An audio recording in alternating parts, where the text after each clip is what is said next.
pessoal, a discussão sobre a anistia para os presos do 8 de janeiro deve voltar hoje à Câmara dos Deputados. Essa discussão vai voltar lá à Câmara. Ontem, toda essa discussão em torno desse projeto acirrou os ânimos de aliados de Lula e de Bolsonaro.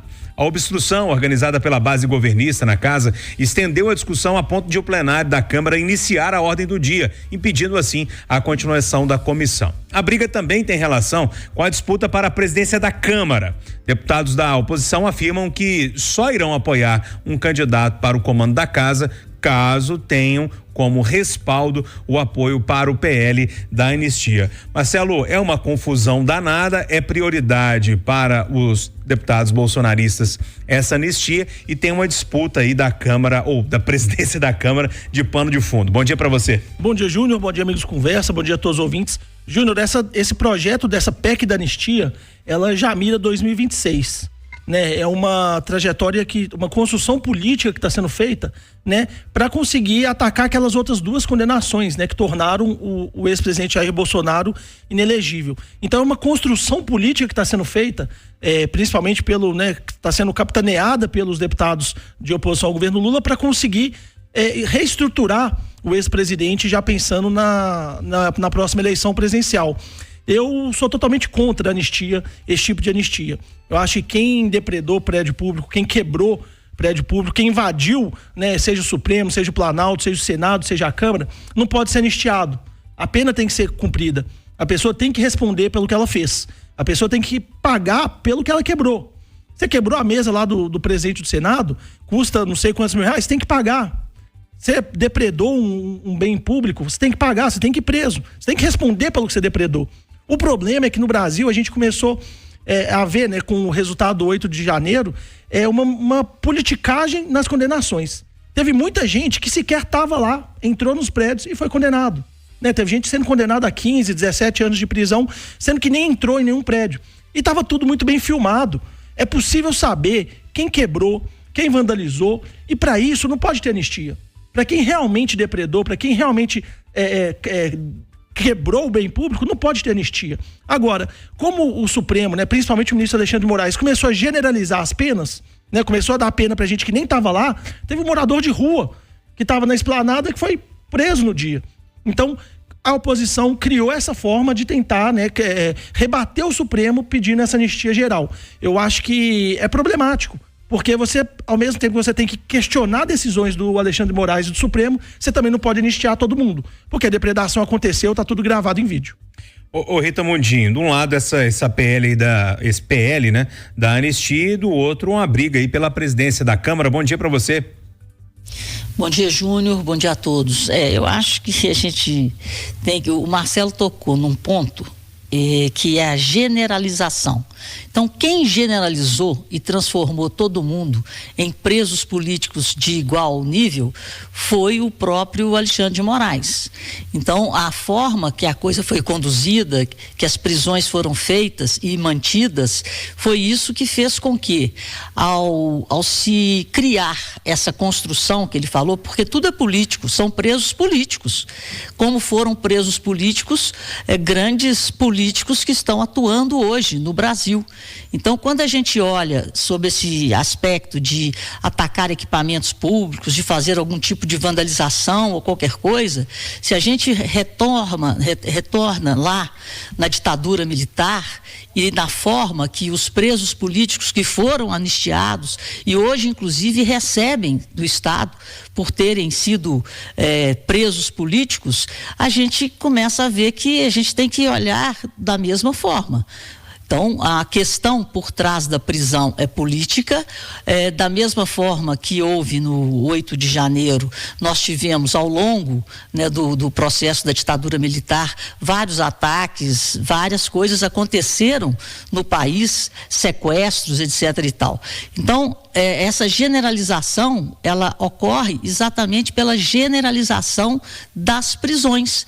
Eu acho que a forma que foi conduzida em 8 de janeiro foi uma forma arbitrária, genérica, que não deveria ter sido, porque era um local único, onde as coisas poderiam ter sido apuradas e filtradas, ainda mais com tanta tecnologia. O pior é que a tecnologia que poderia ter servido para identificar quem realmente depedrou, quem realmente danificou, essa tecnologia foi sumida. Então tem muito problema na apuração de 8 de janeiro e na condução de 8 de janeiro. Daí essa anistia generalizada.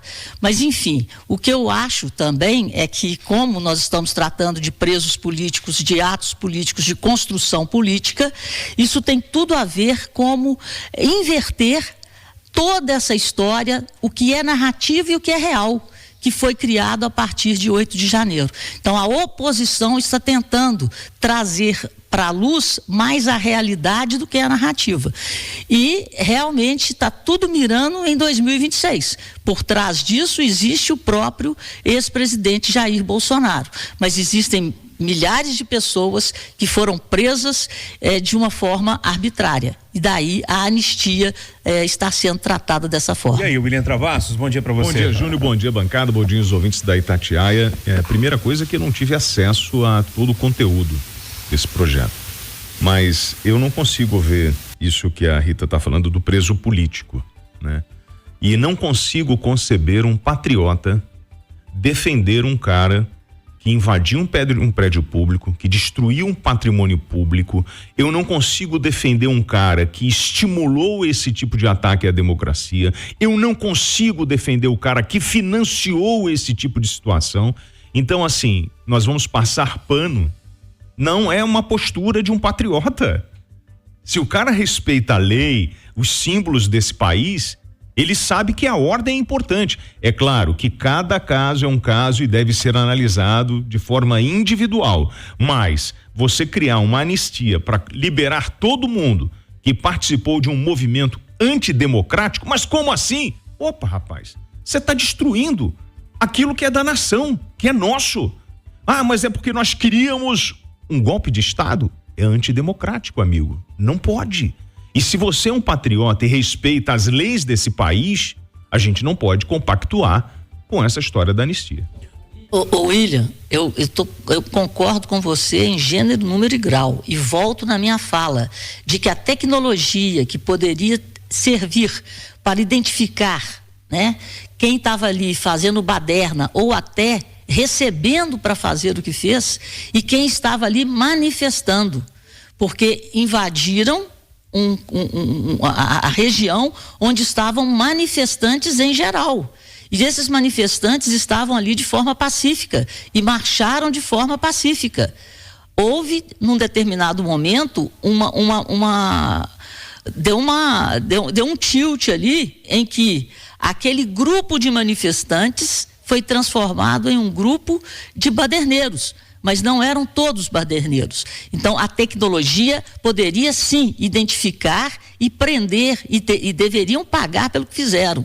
Mas sumiram as filmagens, sumiu tudo. Ô, Júnior, o que me preocupa muito quando a gente fala em projetos como esse de anistia geral é o exemplo que a gente joga para o futuro.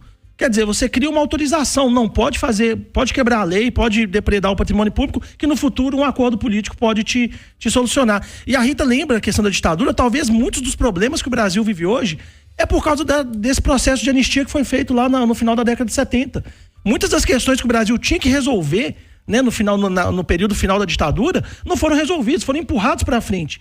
Esse tipo de anistia, uma hora o Brasil vai ter que começar a discutir ele mais a fundo, ter que entender o processo e punir quem errou. Para encerrar, sabe qual é a percepção que eu tenho? Os caras estimularam muito isso. Queriam que a corda chegasse a esse ponto de tensão. E aí depois que perdeu o controle, agora eu tenho que ter uma maneira para tentar agradar o meu público. E na verdade, gente, patriota é patriota. Patriota não entra na destruição de patrimônio público.